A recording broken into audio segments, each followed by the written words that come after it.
Sir देश में heart disease बहुत ज़्यादा बढ़ रही है और हार्ट डिजीज़ का कैपिटल भी बनेगा अगले कुछ सालों में, ऐसी आशंका जताई जा रही है। क्या सबसे बड़ी वजह है? देखिए, सबसे बड़ी वजह है लाइफस्टाइल डिजीज़ेज जिसको हम बोलते हैं। उसमें बहुत सारी डिजीज़ आती हैं, जैसे डायबिटीज़ का इंसिडेंस बहुत बढ़ता जा रहा है। Blood pressure, cholesterol, physical inactivity, लोग बिल्कुल भी एक्सरसाइज या फिजिकल एक्सरसाइज में विश्वास नहीं रखते हैं। पूरी मैकेनाइज लाइफ हो चुकी है और स्ट्रेस है, पोल्यूशन है, जेनेटिक फैक्टर्स भी होते हैं। अगर माँ बाप को हार्ट डिजीज है उससे, तो ये सारे मल्टी फैक्टोरियल डिजीज़ बोलते हैं उसको। और स्मोकिंग ने बहुत बड़ा रोल प्ले किया है।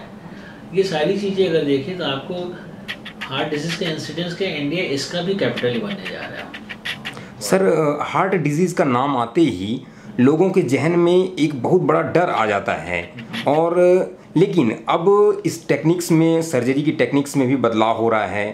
तो आप ज़रा इसके बारे में जानकारी दें कि कैसे अब इसके से डरना नहीं चाहिए, डॉक्टर के पास आना चाहिए जल्दी, और नई टेक्निक्स के बारे में बताएं कि ये इतना भी डर की बात नहीं है। देखिए, पहली बात तो हार्ट डिजीज़ बिल्कुल भी डरने की बात नहीं है। अगर टाइमली इलाज मिले तो बिल्कुल भी नहीं डरना चाहिए। बहुत सारे मरीजों का नुकसान गलत इलाज से नहीं होता है, उनको इलाज ना मिले उससे होता है। अक्सर लोग गैस से कंफ्यूज कर जाते हैं और डॉक्टर के पास रिपोर्ट ही नहीं करते हैं। लेकिन अगर टाइमली रिपोर्ट करें तो टेक्नोलॉजी ने बहुत एडवांसमेंट हुए हैं लास्ट 20 ईयर्स में, आप कह सकते हैं। पहले एंजियोप्लास्टी एक बहुत बड़ा प्रोसीजर माना जाता था, बहुत हाई रिस्क प्रोसीजर माना जाता था। लेकिन due to advances in technology अब तो लोग आते हैं, अपना एंजियोप्लास्टी कराते हैं और अगले दिन डिस्चार्ज भी हो जाते हैं। और स्टेंट्स में बहुत इम्प्रूवमेंट हुआ है। पहले बिना दवा लगे स्टेंट्स आते थे, अब ड्रग कोटेड स्टेंट्स आ गए हैं। और अभी हाल में एक नया स्टेंट आया जो वक्त के साथ धीरे धीरे वो घुल जाता है, जिसको हम लोग बायोअब्जॉर्बेबल स्टेंट कहते हैं। तो बहुत अच्छे रिजल्ट्स हैं और मेरे हिसाब से अगर टाइमली इलाज हो जाए तो हार्ट डिजीज़ को हम आज की तारीख में डिजीज़ नहीं मान सकते हैं। मरीज़ को बहुत सारे प्रिकॉशन लेने होंगे, दवाइयाँ खानी होती हैं, प्लस अपने लाइफस्टाइल को बहुत मेंटेन करना पड़ेगा। ब्लड प्रेशर है, कोलेस्ट्रॉल है, शुगर है, स्मोकिंग है, ये सब ध्यान रखना। सर मेडिकल टूरिज्म में यदि हम उसके आंकड़ों पर जाएं तो हार्ट के ऑपरेशन और सर्जरी के लिए बहुत बड़ी संख्या में पेशेंट्स इंडिया की ओर रुख कर रहे हैं।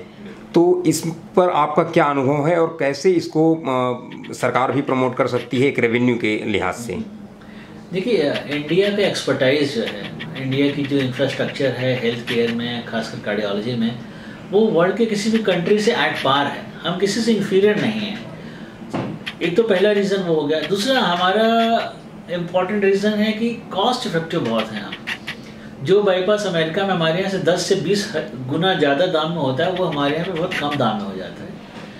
अच्छी एक्सपर्टाइज के साथ, एक अच्छी कॉस्ट के साथ, प्लस यहाँ एनवायरनमेंट बहुत फ्रेंडली है। मरीज आते हैं बेचारे तो बड़े खुश होकर जाते हैं, सर आपका कल्चर, आपका खाना, आपका एटीट्यूड पेशेंट से बहुत अच्छा आ रहा है। तो ये अगर सारी चीज़ों को क्लब करें आप, तो India is going to be hub for medical tourism in future. Thank you sir, Hindustan opinion से बातचीत करने के लिए। Thanks a lot.